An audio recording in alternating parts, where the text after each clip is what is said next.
បាទជំរាបសួរពុកម៉ែបងប្អូនថ្ងៃនេះយើងចេញទៅទៀតហើយបងប្អូនចេញទៅកៅអីម៉ូតនេះចំនួន8កៅអីបងប្អូនពណ៌ប្រភេទដូចក្នុងវីដេអូអញ្ចឹងបងប្អូនហើយចេញទៅខាងខេត្តព្រះវិហារបងប្អូនញាវគាត់ទៅយកទៅប្រើប្រាស់នៅក្នុងថ្ងៃចូលឆ្នាំថ្មីនេះឯងបងប្អូនហើយកៅអីនេះមាំបងប្អូនឆ្អឹងដែកបាតជួរខ្នងជួរបងប្អូន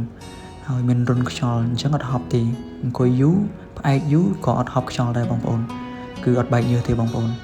ហើយមានច្រើនពណ៌បងប្អូនកៅអីម៉ូតនេះបងប្អូនឃើញអញ្ចឹងប៉ុន្តែមាំខ្លាំងណាស់បងប្អូនឆ្អឹងដែកអញ្ចឹងមាំមែនតើហើយស្អាតទៀតនៅខាងក្រៅបងប្អូននេះគឺជាការវេចខ្ចប់គឺបែបហ្នឹងបងប្អូនកៅអីនេះដែរយើងផ្ញើតាមក្រុមហ៊ុនវិរៈបុណ្យធម្មបងប្អូនផ្ញើទៅដល់ខេត្តព្រះវិហារបងប្អូនចំនួន8កៅអីហើយបើបងប្អូនមានតម្រូវការកៅអីជួរកៅអីដែក